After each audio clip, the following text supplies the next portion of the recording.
There is something happening right now, just outside your window, that you have never truly seen. Not because it is invisible, not because it is rare, but because the creature carrying it is so small, so ordinary, so familiar. You stop looking. A bird lands on a branch. It tilts its head. It looks at the sky. It looks at you. And then, in less than a second, it makes a decision that its entire nervous system has been rehearsing since the moment it hatched. That decision is not about food. It is not about territory. It is not about you. It is about staying alive inside a world that is almost entirely made of threats. And here is the part nobody tells you.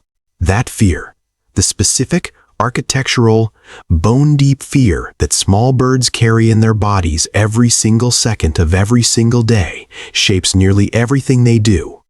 Every song, every silence, every hop, every pause, every flicker of those tiny wings. You have been watching a survival performance your entire life without knowing it. Think about the last time you saw a sparrow at a feeder. Maybe it was this morning. Maybe it was in a park, or beside a cafe, or just outside the kitchen window while you were making coffee. It landed, it pecked, it flew away. You probably thought nothing of it. But while that bird was sitting there, its heart was beating at over 400 times per minute. Its eyes, positioned on the sides of its skull, were scanning a field of view that covers nearly 320 degrees simultaneously. And deep in the architecture of its brain, a region called the hyperpallium was running constant threat assessments, comparing the shadows in its environment against a library of danger it inherited at birth. That bird was not just eating. It was surviving an experience it had no guarantee of surviving. And yet, it came back, every morning, to your feeder, to your yard, to within inches of a species that, in the long memory of evolution, it has every reason to fear. That is not bravado. That is something far more interesting. Scientists who study avian behavior have a phrase they use when discussing small songbirds, the kind that weigh less than a handful of coins, hypervigilant by default. What that means, translated out of the clinical language and into something real, is this. A small bird is never fully relaxed. Not once. Not even while sleeping. While most mammals enter deep sleep in cycles of relative unconsciousness, many small birds have developed something called unihemispheric slow-wave sleep, a condition in which one half of the brain sleeps while the other half remains awake, watching, scanning, ready. Half asleep, half alert, all the time. Can you imagine living like that? The closest human experience might be lying in a dark room in a neighborhood you do not trust, listening for sounds, unable to fully let go. Now imagine that state was not a bad night. Imagine that state was simply what it means to be alive. That is the baseline condition of a chickadee, of a wren, of the little finch that visits your yard every winter. But this is where it gets stranger, because that fear, that permanent unbroken vigilance, is not just a burden these birds carry. It is a language. In 2005, researchers at Cornell University began documenting something remarkable in the calls of black-capped chickadees. What they found was not just a warning system, it was a syntax. When a chickadee spots a predator, it does not simply produce an alarm call. It produces a calibrated alarm call, one that encodes, within its structure, specific information about what kind of predator is present, how large it is, and how serious the threat level is. The more D syllables appended to the end of the call, the chick-a-dee D that gives the bird its name, the smaller and more dangerous the predator. A large, slow hawk might warrant 1 or 2 D syllables. A small, agile pygmy owl, a bird that can chase a chickadee at speed through dense undergrowth, might produce a call ending in 8, 9, 10 syllables. The surrounding birds hear this and respond with precise behavioral differences. They scatter. They freeze. They mob. This is not instinct in the way we usually think of instinct. This is encoded communication. This is information, compressed into milliseconds of sound and transmitted across an entire neighborhood of birds who then act on it with specificity. The fear is not just felt. The fear is spoken. And every other creature in the forest, including birds of entirely different species, has learned to listen. Here is the thing that should stop you for a moment. The next time you hear birds suddenly go quiet in your yard, that specific, startling silence that falls over everything at once, what you are hearing is not absence. You are hearing a message. That silence carries more information than the calling did. It means something has changed. Something is wrong. The threat is either so immediate that calling would give away a position, or so large that no call is adequate. Every species within earshot understands this. The squirrels freeze, the chipmunks disappear. Even deer browsing at the wood's edge have been documented pausing and lifting their heads in response to the sudden cessation of bird sound. You live inside this communication network every single day.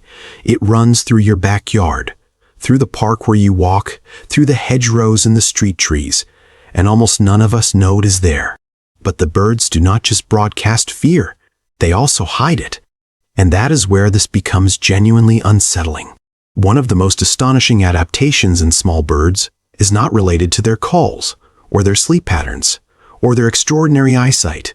It is the way they suppress behavioral evidence of illness or injury. In a world full of predators that have evolved to detect weakness, being visibly sick is a death sentence. So small birds do something that researchers describe as masking. They continue to perform normal behaviors even when they are seriously compromised. They continue to sing. They continue to forage. They continue to engage in territorial displays. They perform health they do not have because showing the truth would kill them faster than the illness would. There is something philosophically staggering in that. An animal so deep inside the architecture of fear that it has learned to hide fear from fear itself, to conceal vulnerability not for social reasons, not for emotional ones, but because the mathematics of survival demand it. And yet researchers have found that even in this state of concealment, the songs change slightly. Not enough for a predator to notice, but enough that a trained ear, or the ear of a potential mate who has heard that voice every morning for weeks, can detect the difference. The birds around them know. They always know. They just cannot say so. Now here is something that changes the way you look at your yard. When a small bird, say a song sparrow or a house finch, returns to the same feeder day after day, it is not because the feeder is convenient. It is because the bird has made a series of complex risk assessments about that specific location and decided, on balance, that the caloric return is worth the exposure. That decision involves the position of the feeder relative to cover, the angles of approach and escape, the behavioral patterns of other species nearby, including you. Yes, you. Research conducted at the University of Washington demonstrated something that people find difficult to accept at first. Birds, particularly corvids like crows, but also many songbirds recognize individual human faces. And more than that, they update their assessment of individual humans based on prior experiences.